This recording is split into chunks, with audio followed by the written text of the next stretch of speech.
What's up, tribe? How you guys doing? Go ahead and hit that subscribe button, and I hope you like this video. This is your review for Young, Famous, and African Season 2, Episode 7. Y'all know I need to finish up this season.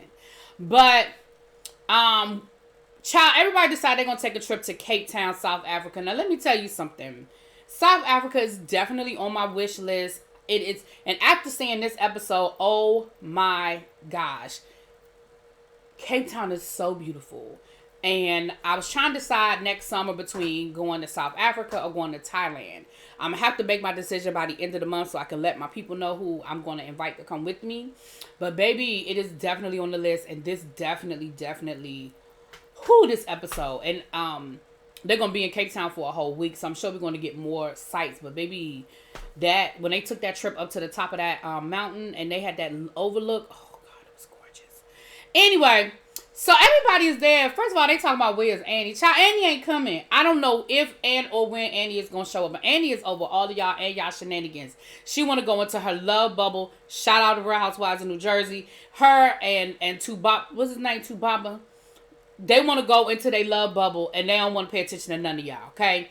DJ Naked said that he is over all of this. DJ Naked said that he is over all of this because he said it's usually the women with the drama, but he is not cool with the fact that Swanky and Louis have all this drama. He was like, I ain't going down to South Africa for no bull hockey, okay? So everybody is there, and Swanky shows up, and Swanky has a gift for Louis. First of all, you knew that the gift was going to be shady because Swanky took it out and it was in an Adidas bag. Swanky is not an Adidas brown paper bag kind of person if he's really giving you a sincere gift. Y'all know that that's not even his style. That's not even how he roll.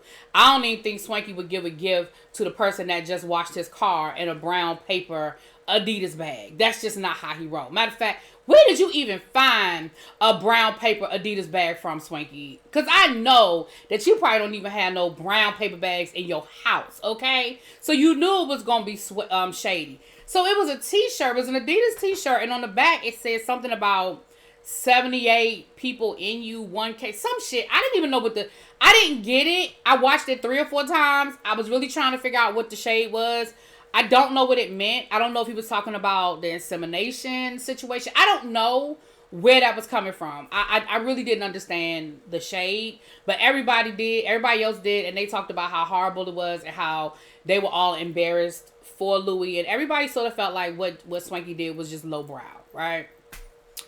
So, and Dele is in town, and he wants to talk to Louis because he said, listen, I'm not understanding what this whole situation with Louis is, okay? And I want to talk to him myself. So he's got Fanta, Louis, and then one of his baby mamas. Listen, and Dele and this baby mama situation is ridiculous. So he done invited both of the baby mamas to South Africa, okay? I don't get it.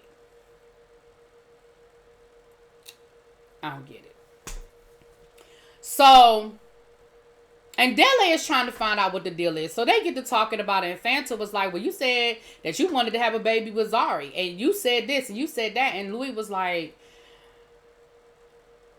that's not what I said. He said people were judging me without even hearing my side of the story. They just let Swanky say what he had to say. Nobody listened to what I had to say. And everybody has made a decision about me without hearing my side of things, without understanding my side of things. And Fanta was like, but you didn't stand up for yourself. You didn't defend yourself. And Louis was like, I'm just not a fighter. Like, that's not what I do. Like, if you want to think the worst of me, then you just think the worst of me. I'm not going to sit here and fight. But I'm going to defend Louis a little bit because Louis did fight back. When the whole thing with Yang, he told them what happened. Nobody believed him. They believed her. So at a certain point, why am I going to keep arguing? You know? Now, and Dele said, I'm not going to let Swanky think for me. Fanta is sitting here talking about, well, Swanky said this and Swanky said that and Swanky. And then Dele was like, Swanky don't think for me. And she looking real stupid right now going by what Swanky said. Like, you got to make up your own mind. You have to figure out things for yourself. So,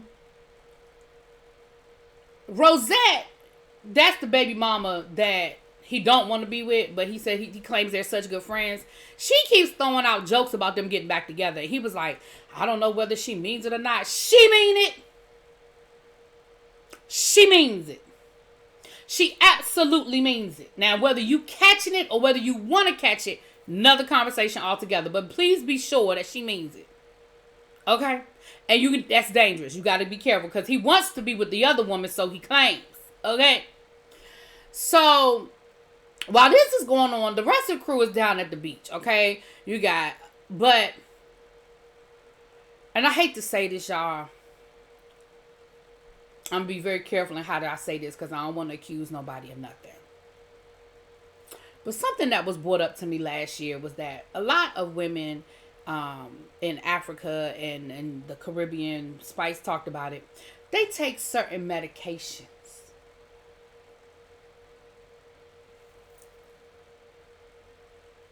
Y'all got to read between the lines. Connie showed up at the beach covered from head to toe, talking about she got to protect her skin. What you protecting your skin from? Girl, you at the beach.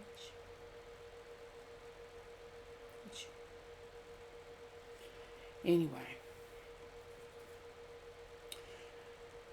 Now, Swanky showed up covered from head to toe too, but Swanky was being Swanky, child. I just think Swanky is just being Swanky, but he might be covered up for the same reasons. I don't know, but Swanky is just Swanky, child. So, while this is going on, they're talking to Andele's other baby mama, the one that he claimed he want to be with, and she's basically saying, "Look, I don't know what Andele is up to. I don't know what he's trying to do. I don't know what decision he's trying to make. Okay." But he need to be clear. He needs to become clear and come concise because I don't have the energy and I don't have time to be playing games with him. I don't have the energy for it. So while this is going on, Andele took Louis to the side to have a one-on-one conversation because he was like, look, I just need to understand. I really want to get to know more about him because I really don't like the narrative that's being formed and he just doesn't seem like that type of a person. So while they were talking, I'm going to just cut through it. Father Africa, who sounds like a religious leader, it almost sounds like a cult. It sounds very Scientology-like. He said that he got caught having sex in the house. I guess they live in some sort of a communal house. I didn't get the impression he was talking about his father's house. I felt like they were living in some sort of communal religious house. And when he said Father Africa, and Dele knew exactly who he was talking about, he was like, oh, okay, all right, cool. He said, I got caught with a girl and I got put out. And they basically told my family that they had to disown me because I was whatever the word is, I had broken the rules and I was no longer worthy. And he said that was the last time. He said that I think he said he saw his parents last year, but he has not had a relationship with his family since then. And that was, he said that was 5 or 6 years ago when he was 21. And so then he also explained what happened with Zari and Connie. And he said, I never said I wanted Zari to have my child. What I said was, he said, and I didn't ask Connie to say nothing to nobody. He said, what I said was, I thought I was having a conversation with a friend and I was getting her advice that if Zari was thinking about doing IVF and I was thinking about trying to find somebody to carry my child for me, surrogacy, maybe me and her could talk together and do some research together. And does she think that she would be, and I asked Connie, did she think Zari would be offended at me approaching her or having the conversation with her? And Dele was like, so wait a minute. All of this is Connie's fault because she repeated something that you ain't even asked her to repeat? He was like, yeah. Now, and Dele was like, but why you didn't speak up for yourself? Like, the problem I have now is, okay, I see that all of this that Connie started all this shit, but why didn't you speak up for yourself? Why did you just sit there and let these people beat up on you? And now it's turned into a whole thing with Swanky. And he was like, I'm just not a fighter. He was like, that's just not who I am. Like, I don't like that strife. And and Dele was like, so you want a baby because you're trying to recreate family, because you're alone. because you are lonely. You have lost your family and you're looking for family, and you're not in love. You don't have a girl, but you want the family to replace the family you lost. And Dele was like, man, I get it. He was like, I fucking get it now. He said, but you need to tell them. You need to have this conversation and explain to them what is going on. Because they have a totally wrong impression of you based on information, because you won't defend yourself. So he ends up having a conversation with Swanky and the rest of the crew, minus Connie. Connie wasn't there, although I feel like Connie should have been there. And he ends up explaining, he ends up telling them the same thing. And Swanky was like, why would you sit there and let somebody create your own narrative? Swanky was like, I felt the way I felt because you didn't say anything different. Connie said what she said, and you didn't defend yourself. Now again, to Lewis's defense, he didn't have time because Swanky, you went off on a tangent because you were so ready to believe the worst about him. You really didn't give him a chance to defend himself. And then once you got to be so combative, he was like, yeah, I'm not doing this. I'm not doing all this fighting. I don't do this. This arguing, fussing, and fighting back and forth. I ain't doing all this. But Swanky apologized, and they're in a good space, so it was cool. So while this is going on, DJ Naked, he done took Kaylee off to the side, and he done had a romantical interlude with her. And he was like, I'm trying to be romantic. I'm trying to do all the romantic things. And even when I'm being romantic and I'm doing the things I'm supposed to do, she still don't believe me. She's like, oh my gosh, I can't believe you did this. Oh my gosh, you did this for me. Oh my gosh, oh my gosh. And he was like, well, damn, I can't win. When I am romantic, then, this happens. And then when I'm not romantic, then she say I'm not romantic enough. But he starts talking about how think he's ready for marriage, and he's ready to propose, that he never thought he would be in that place, but he is in that place now. And, he asked her about getting married, and she was like, you don't mean it. And he was like, well, what if I did? She was like, I would be like, well, what happened? Because basically I've been begging you to marry me for the last however many years, and you didn't want to do it. And now all of a sudden, but that's how it happens sometimes. Like sometimes people realize, that's why you can't press people. Sometimes you realize, wow, this is my forever. But everybody don't get to the finish line at the same time. And the more you press people, in a lot of cases, the more it makes them pull away, not pull closer. Now, I'm not saying wait indefinitely or wait forever, but sometimes you just got to give people time to process their own ish. Okay? Now, and Dele is talking to the baby mama he want to be with. But he don't say it right. He was like, listen, he was like, I feel like I want to be with you, but I feel like I'm ready to settle down, and I know I love you, and I know that I don't like living without you. And she was like, I hear what you're saying, and that's cool, but what do you want me to do with that? She said, because I don't want somebody that wants me because they don't like living without me. I want somebody that wants me because they can't live without me. Like, I'm all in. Like, I'm not going to keep doing this back and forth with you. If we're going to try this again, we got to be all in, and it's got to be forever. It can't be like it was before. I'm not going to be dealing with your disrespectful ass baby mama Rosette and her disrespectful ass. I'm not going to be doing it. You're not going to force it, and you're going to make her respect me. That I'm not doing again. Now, Dele doesn't think that what Rosette does is a problem. He don't seem to think it's an issue. But she's trying to let him know, no, it absolutely is an issue. It absolutely is a problem. Okay? So, and Dele, he got something to think about. Okay? She said, because you can't force me to like her. But you do need to make her respect me. Okay?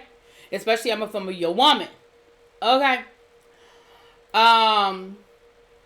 So then the crew got together and they all went up on, they took this, what's the word I'm looking for? Anyway, child, they rode to the top of the mountain in this big thing where you could overlook, I don't know the right word, I guess a trolley in the air kind of thing, and it was round. Now, DJ Naked was nervous as hell. He said, listen, I'm a little claustrophobic, and we're like, hundreds of thousands of feet above the ground. I'm trying to take this scene in. Everybody's enjoying it. They all getting along again. Swanky's in a good mood. He's laughing and joking with the people. Louie's in a good mood. They're all having a good time. They get to the top of the mountain. It is beautiful. And, Naked is having a conversation with Swanky about the fact that he think he ready to settle down and he think he ready to marry Kaylee. And Swanky was like, well, do it here. Do it now. Do it here. So Swanky basically forces Naked's hand. I said Louis, I meant Naked. Y'all know I meant Naked. And that's where the episode ends. We see Naked get down on one knee like he getting ready to propose. I think Swanky gave him one of his rings and was like, here, ask her. Now, granted, that is a beautiful space. That view, that was beautiful. It really was. And sometimes you just can't plan stuff. It is better when it is spontaneous. But anyway, that's the episode. Let me know what you guys think. I'll talk to y'all later. Peace.